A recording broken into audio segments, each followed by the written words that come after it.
If it pleases the king, let a decree be written that they be destroyed. And I will pay 10,000 talents of silver into the hands of those who do the work to bring it into the king's treasuries.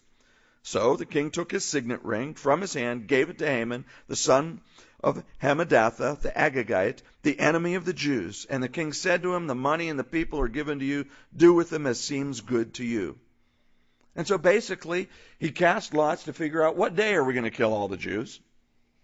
He was given the authority for it, and then he sent out the decree to all of this huge area. No internet, no telephone to let everybody know. So he set everybody on their way to let everybody know, okay, this is the day. If there are any Jews that live in your city, kill them. And I'll pay you to do it. This is a massive extermination. This is the Holocaust during the Persian times, the Persian Empire. So what we find is that in chapter 4, Mordecai goes to Esther and he says, more to the story, you can read it on your own, but basically he gets to Esther and he says, look, we're going to get wiped out. Do something. And she says, I can't. I can't go before the king unless I'm called. And he just called me a month ago, so I don't expect to see him for a while. If anyone approached a Persian king without being summoned, they were instantly killed, unless the king raised his scepter and said, okay, I'll listen to him. If he was in a good mood, basically. And so, if you look at chapter 4, and we pick it up in verse 10, it says, Esther spoke to Hathach, who was the intermediary between she and Mordecai for this conversation, and gave him a command for Mordecai. All the king's servants and the people of the king's provinces know that any man or woman who goes into the inner court to the king, who has not been called, he has but one law, put all to death, except the one to whom the king holds out the golden scepter, that he may live. Yet I myself have not been called to go into the king these 30 days. So they told Mordecai Esther's words, and Mordecai told them to answer Esther, do not think in your heart that you will escape in the king's palace any more than all the other Jews. For if you remain completely silent at this time, relief and deliverance will arise for the Jews from another place. But you and your father's house will perish. Yet who knows whether you have come to this kingdom for such a time as this? And then Esther told them to reply to Mordecai, go, gather all the Jews who are present in Shushan and fast for me, neither eat nor drink for 3 days, night or day. My maids and I will fast likewise, and so I will go to the king, which is against the law. And if I perish, I perish. So Mordecai went his way and did according to all that Esther commanded him. This statement right here gives us an understanding about God's providence. I've heard it said sometimes that someone felt they were called to some mission, and it was like they had this feeling in their heart that if I don't do it, no one will. And the answer to that is absolutely not. God will get His work done with or without you. God does not depend on you for accomplishing something in this earth. You depend upon God. Now, that doesn't mean we can just say, hey, well, great, let somebody else do it, God. It's not about that. But don't get so full of yourself that you think God has to use you for this great thing. He may use you. He may have chosen to use you. He may want to use you. He may be equipping to use you. But if you don't do it, He'll find some way. And that's what Mordecai said to Esther. And that's an insight into the providence of God. He said, look, you're a Jew. Nobody knows you're a Jew. You're hiding out there in the palace. But don't think you will escape. If this is what God has determined will happen, then all the Jews will die. But if it's not God's will that the Jews die, even if you don't do it, God's going to deliver them somehow else. That can be a freedom for us. If you felt bound by I have to do this for God, and if I don't accomplish this, And we drive and drive and drive ourselves in our own strength.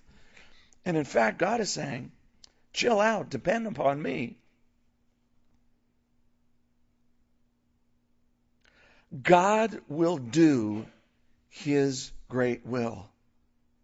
Oh man, if we don't elect a born-again Christian as the next president of the United States, this country doesn't have a chance.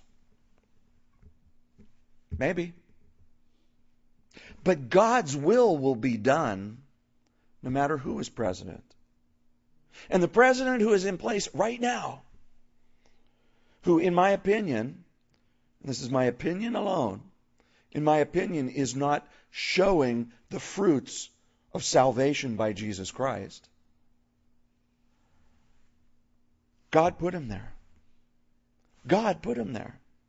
And if we had rallied every Christian nominal or anything else, and we had bound the people who were not Christians who could vote a certain way, and we'll all vote this way, and we'll make sure, man, a good, godly, Christian, evangelical president is in place.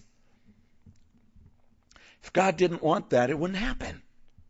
It wouldn't happen. God is on the throne. He is sovereign. That means his will is above everything else. And this ties back into what we talked about last week, in that no matter where you are in your life, if you are surrendered to Christ, you are exactly where you need to be. Though you may be saying, I don't want to be here. I shouldn't be here. I shouldn't be facing this. Where is God in this? If you are surrendered to him, you're exactly where God wants you to be. It may not be pleasant. It may not be where you want to be.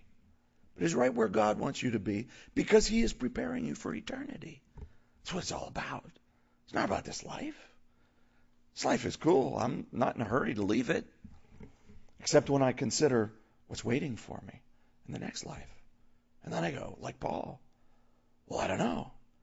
I do want to see my kids grow. I want to be able to see grandkids and great-grandkids and great-great-great-grandkids.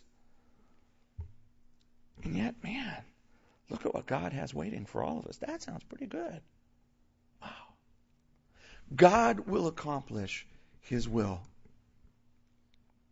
He will accomplish his will. And the question is, will you align yourself with his will? Or will you fight against him all along the way, knowing that that fight is fruitless? That fight is fruitless because you can't win. So Esther agrees to do something, and you're probably familiar with the end of the story. Esther invites Haman and the king, Xerxes, to her house for a banquet.